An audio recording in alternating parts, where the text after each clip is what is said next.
Hi everyone, thanks for joining me today. If you've ever watched a war movie, you'll always notice that you've got the guys that's on the front line that are doing the fighting, and then you have the lieutenants, and you've got the communications guys calling back to headquarters or to another battalion or group of soldiers on another part of the field. And so while everything's going, you'll notice that the general and his top people are surrounding him miles and miles away in some kind of bunker or building, watching the war take place, whether it's on a board with information given to them so they can move pieces around so that they can know what's going on, or nowadays it's video feed, live feed. But nonetheless, generals are miles and miles away because they have to look at the war from a 30,000-foot view so they can get a better idea of how to strategize and mobilize and achieve the goal, which of course is victory. Thing is, you can't have a general on the ground. There's no way that he can do his job when he's on the ground or in the front line or in the heat of the battle. He or she needs to be in a situation where they're surrounded by their top people watching the war from afar so that they can make the right decisions. They need to see the war from a different point of view versus the ones that are on the ground or in various positions on the ground. And that stands true for leadership. Because with the general, in order to know where you're going and what kind of strategy you want to put in place, you got to understand what's going on at the time, and then you have to formulate a plan to say, okay, well, if this is what's happening, we need to do A, B, and C in order to win or capture this city or this town or whatever the case is. Much like in leadership, a lot of leaders like to be hands-on. They like to be in the trenches, working side by side with their team, and sometimes that's okay. But a lot of times, in order to be effective as a leader, to help the team understand where they are and where we need to be going and how we need to get there and what things are trending, what we need to look out for so that we can stay on the competitive edge. The leader needs to take a step back. He or she needs to take a step back so that they can start to look at things from a different point of view, so they can have a better understanding of where they are and what they may need to have or what they may need to do in order to stay competitive or even jump ahead of the competitors. You can't have a general on the ground. In other words, for all you sports fanatics, let's look at it like this. Like football or let's go with football. Now, you have a head coach and you have tons of assistant coaches, right? So game time, the game is being played, and let's say the head coach is making the plays, calling the plays on offense, okay? How is he going to know what plays to call in order for that team to be successful and win? Just like on defense, how is the defensive coordinator going to know what plays to call to make his defense effective, to stop the other team? Well, this is when you have the other coaches come in.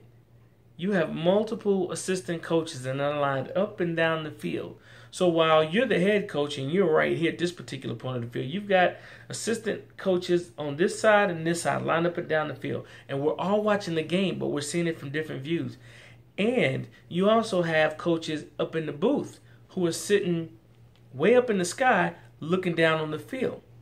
So that's the advantage that a head coach has. So now he can look back and say, well, we're having problems running the ball or passing the ball. What can we do? So now he's got his top advisors all around him, feeding him information so that he can make the right decision to bring his team to victory, just like the general.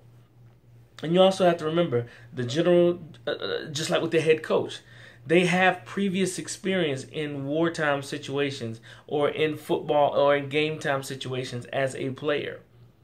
So taking that experience and then putting other people around them with similar experience will help them, and they no longer have to be in the trenches. They now can take a step back and rely on their team to feed them the proper information. See, but in order to rely on your team too as a leader, you've got to empower them and equip them to be able to be self-sustaining up to a certain point. You can't continue to hold their hand and be in the trenches all day, every day. You have to coach them and train them, once again, empower them so that they can make the right decisions and make the right calls, understand what to look for, how to maneuver, how to work together, knowing what they can do and what really needs to be escalated so that you can take a step back and look at what's ahead, what's coming down the pike. Are we able or are we equipped to handle what's coming our way? Are we able to maintain competitive? Is our vision, is our mission still on one accord? Do we need to modify it now because of what's coming ahead? Things that will help keep you afloat and help keep you competitive and or above the competition. Remember, generals can't lead from on the ground. You can't have generals on the ground. They need to be able to see the whole situation, the game or the war or the situation from a different viewpoint, and then rely on their team to corral and give them the proper feedback so that they can make the right call. Okay? So remember that. Don't be a general on the ground. Learn to empower your team, equip your team. Take that step back so that you can see what's coming because you're the leader. So you need to make sure that your team or your organization is equipped to go into the future and be prosperous and productive. Okay? Thank you. Thank you guys so much for joining me. I really appreciate you taking time out of your day to join me. And remember, I want you every day to focus on becoming the best version of yourself. Be addicted to becoming better every day. That's how we get better, and hopefully the people around us will get better that way as well. All right? Thanks again for joining me. And as always, if you want to see more video clips or audio clips like this, please go to my website at www.chadbumgarner.co. And also, I want to try something different now.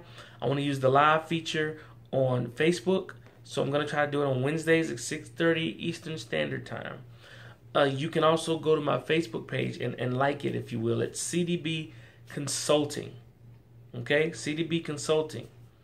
And you just go on there and you like the page and sign up for live notifications, and it'll reach out to you when I do a live broadcast. And we can talk about the very same things that we're talking about on this YouTube clip, because iron sharpens iron, and I'm dedicated to helping you all become the best leaders that you can be so that you guys can be the leaders that people want to follow instead of having to follow. Okay? All right. Again, thank you so much. Have a wonderful day. And remember, great leadership equals great results. How are you leading?